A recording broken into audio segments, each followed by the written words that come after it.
Hey guys, today we're going to mount some tires. While I'm doing this, I'm going to show you guys how to do it, and I'm going to show you how the machine works and what to look for if you want to go buy one for your house or your garage or whatever, if you're looking to mount some tires at home or for drifting. So I know we go through a lot of tires. So I'll bring you around here. So this is a rim clamp that I picked up for $300 on Craigslist. They are cheap ones are hard to come by. I spent a while looking for them. When they do come up, they go really quickly. Actually, when I got this, I brought a tire with me and I mounted it, took it off and put it back on, mounted everything worked. The machine worked great. There's a few things that was sitting out in the rain, so I took it all apart and cleaned it up. So it's a pretty simple machine. I'm glad I took it apart. Now I know how it works, so I can show you guys how it works and what to know, what to look for if you're going to buy one. So here, we'll dig into that. Alright, so first we'll start with controls. Most of these machines are all, for the most part, the same. These older style, the first generation of rim clamps basically is what these are. So down, rotate your table, pick your foot up, spins the other way. Most of the time you'll be down spinning clockwise. You're only backing up if you messed up or something. There you go. Next pedal down extends your clamps, your grips out, so you can also grip on the inside of the wheel. If you're on the outside of the wheel, sorry, with the inside of the clamps for smaller tiles. This one goes all the way down to 11-inch wheels. So, and then outside, I think it does 22-inch wheels. So, I think most of these rim clamp style machines does a big variety. So then you click it down again, and that'll bring it in. So the air pressure is what holds it out. I cut some new teeth into there. They were slipping. Also, you need to have the right air pressure or it'll slip out. Next one is, that is your bead blast. It shoots air out through these nozzles here to basically, I'm sure if you guys know what a cheetah is, pretty much just like that, shoots air into the bead to inflate the tire. Because I don't know if you ever mounted tires, you know how much it sucks sometimes trying to get those tires on. And then, so that's your third, and your last pedal over here is your bead brake. Simple as that. Alright, so I'll show you, this is your airline coming in, goes into a water separator. That's to keep moisture and stuff out of your the diaphragms and your air cylinders, your cylinders for the rim clamp. And then this up here ties into, this is a storage tank for the bead blasts, and also runs a hose up to inflate the tire up there. If you're interested, the brand, I don't even know how to say it. It's some Italian brand. There's some specs. That's that. Power wire comes in the back here. So that guy there, that is your diaphragm for your bead brake. You have a bead brake. Let me get a light here. So all that is there's a, you know, a disc in there that holds the air on one side and there's a spring on the other side. So when you push down on the pedal back there, I'm trying to get my light back there. When you push down on the pedal, lets air out, pushes on the diaphragm, pulls the rod in, breaks your bead, and then the spring pushes it back out. So that's pretty simple. And then for your air cylinders here, these are also really simple and they're also rebuildable. I'm assuming most machines are set up the same way. All the ones that I've seen are set up the same way, maybe a few little differences. But all that does is that sends air, I don't know if you can see that there, sends air one way and sends air the other way to extend and attract. So for parts to go wrong, there really isn't much. And then, yeah, the one for the bead brake is just a regular valve. Sorry if you can't really, it's kind of dark back there. And then the bead blast is also just a valve. So, yeah, simple as that. Also, the motor. So you have this, I just replaced this on mine because it worked when I got it, but decided it didn't want to work anymore. So that's just a drum switch, three-way switch, so it reverses the motor. So then you also have a gear drive up there, and then your motor. So it's very simple. There's really not much to go wrong in these things, so that's what is nice about them when you buy them used. A few little things. I replaced the bearings in the motor. Said I just replaced the switch, and that is all I replaced. I just cleaned everything up, painted it all up. All the tubes are still in shape, good shape. If you can see down there, there's nothing that can really go wrong. I changed the oil in the gear case there. So they're pretty simple machines. Just make sure when you go pick it up, if it works, that's all you gotta do. Bring a tire with you if you go look at one. But yeah, if you do need to repair them, or you're trying to justify buying an old machine or a new machine, it's really not that bad to buy an old machine. They're pretty simple. There's nothing really not too much that can go wrong with them. It's gonna get expensive. That switch was $30 on eBay. They were cheaper, but shipping was farther out. It was a lot longer, so I needed it soon. And then they do sell new teeth, or you can do what I did and just grind them down. Yeah, there's really not much else. First things first, little pocket screwdriver. There's so many of them out there. I don't know. I get these from free, randomly, some finance place. On the back side, see how it's cut out right there? That takes your valve core out of your valve stem. So you stick that in there, and it's slotted in there. You twist out. There you go. So there is your valve core. If you're interested in how they work, this little pin up here depresses down. It opens up the seal. That's how it works.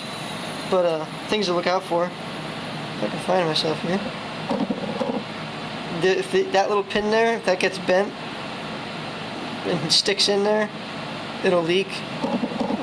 So always keep your caps on, or keep spare ones of these around, because you'll put it there and then you'll lose it. So, all right, so that tire is aired out. Sorry, I don't have a low profile to show you guys on, but it's the same thing. Things to look for on wheels. Now, all wheels are different. Some are easier than others. If you can kind of see the contour in here, how it's this is called the drop center, right in here. Some wheels, they're a lot bigger. There's advantages and disadvantages to both of them. The bigger the drop center, the easier it is to get off, but the harder it is to seat the tire, to get the beads to seat. I'd rather deal with that than having to scuff up and wrestle to get wheels on. These big sidewall tires are easy to do. So yeah, it's your first thing you'll see that'll come into play when I start taking these off. I'll show you. So yeah, that's it. I'm gonna get this mounted, put it up on the machine, and I'll keep going. Alright, so first thing we're going to do here,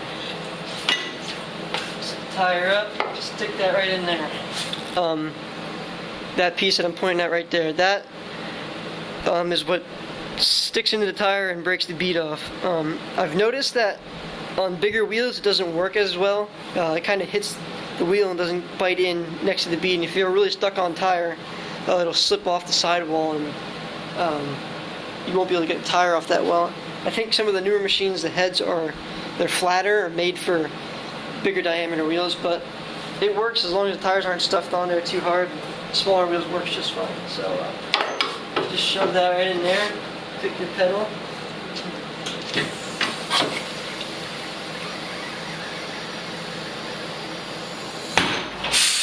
Just like that, pops off, and you're gonna keep working your way around.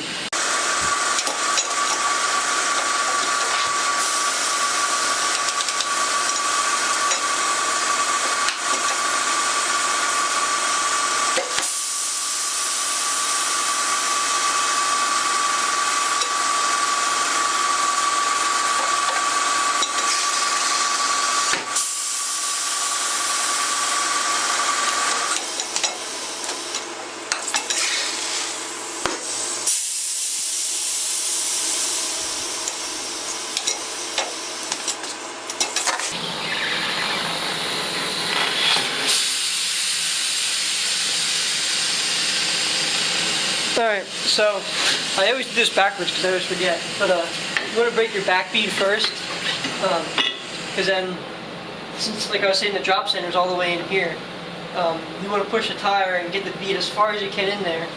Yeah, you're breaking the bead, depending on the wheel. Sometimes it makes a lot more sense to break the back beads first, because then what happens is you end up pushing the front bead back on.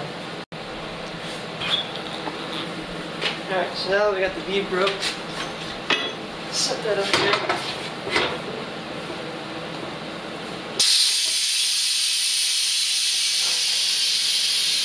That's tight. These are all pushed out. I'm going to slide this over. There's a screw up here, if you can see that. Up top here, the screw adjustment. That's set for each wheel. Bring this down, get it nice and close.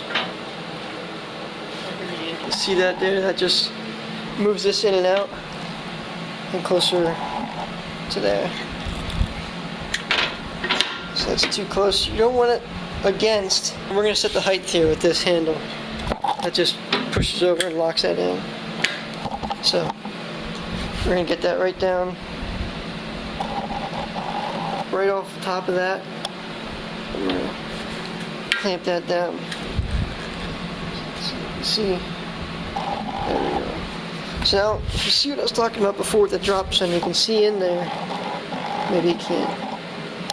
Anyway, so you want to keep this down below that bead in your drop center. Make sure this is all down. And then you're going to use your tire iron, which I don't have right now. But if you're ever in a pinch, your pry bar will work too. So I'm still waiting for new tire irons. So we're gonna go ahead and take this off. So here we go. Press down over here. That right in there. Make sure this is all down below, and you'll see it'll work its way over. Pick it up. Pull that up.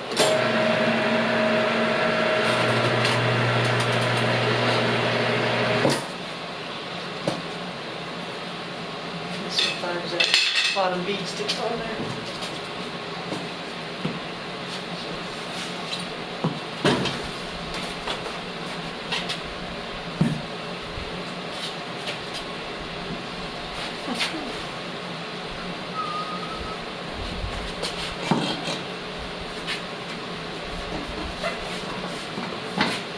There you go. So yeah, that happens sometimes. They get stuck on there. Like I said, depending on the wheel. This BMW RC090s, the Style 5s, those wheels are really easy to mount. That's why I love running for drift spares. The drop centers are really big and I can bang them out all day. Getting in the mount, see, the bead is a little bit trickier, but I've got my tricks, so, which I'll show in another video. So, second one, same thing, but make sure you get the bead up all the way to the top here on this side.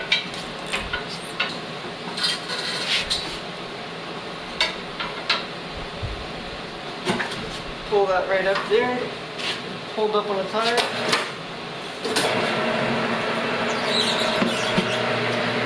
Right off it goes. So, just swing it out of the way and there's your tire. So you just take some soap and dish soap, spray the bead, just like that. Back down there. And almost every time you can, this first bead right here, you can roll it right on.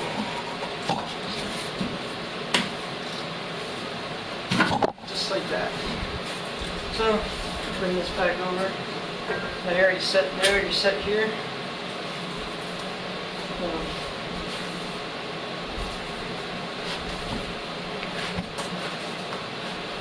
So you just want to set that in there.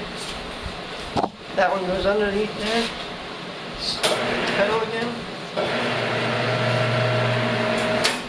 Right here, so you want to make sure this piece stays down underneath the bead. Now sometimes, if you're having trouble, stick a flat bar in there, keep it underneath the bead. It stands over here. Just like that. It's back on. So, simple as that. There we said that. Pull that back off, get that out of your way. So, for inflating your tires. Sorry, air compressor came on there, so here's a trick to get that. If you're having a tire that you can't get filled up, and it's not too big of a gap, you're not stretching it too much, you need a cheater or something. Keep your Schrader, your core out. Just take the end of your hose, shove it on there.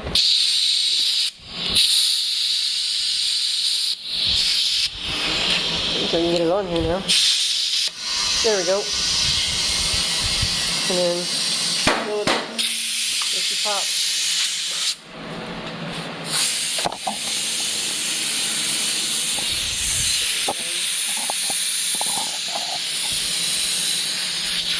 Now you can put the Schrader in there while it's still filled, but with one hand it's kind of tricky. Hit it again, and there you go. You know, have a mounted tire, unmounted tire. So, sorry I sound so boring. Hopefully that helps you guys. I know some of you guys just go to the track and mountain tires, so this should help you out. Or if you want to buy a machine and do it at the house. Oh, another thing I didn't mention, air compressor, and so you'll need an air compressor, and it's powered 110 volts as well. So you need both hooked up for it to work. Compressor size, I have this little thing over here, and it works perfectly fine. This thing only does like 80 psi. Now you're supposed to have, I think, 90 or 100 at least on that machine, but that's what I have right now. Until I get this thing hooked up over here. So once I get that hooked up, it'll work a lot better. But yeah, for example, that little thing works perfectly fine. There's the girlfriend's car. Alright, so thank you guys for watching. Make sure you subscribe. I'm going to put out a bunch of videos. I got a bunch of stuff going on. So check out our next upcoming videos, and thanks for watching. Peace.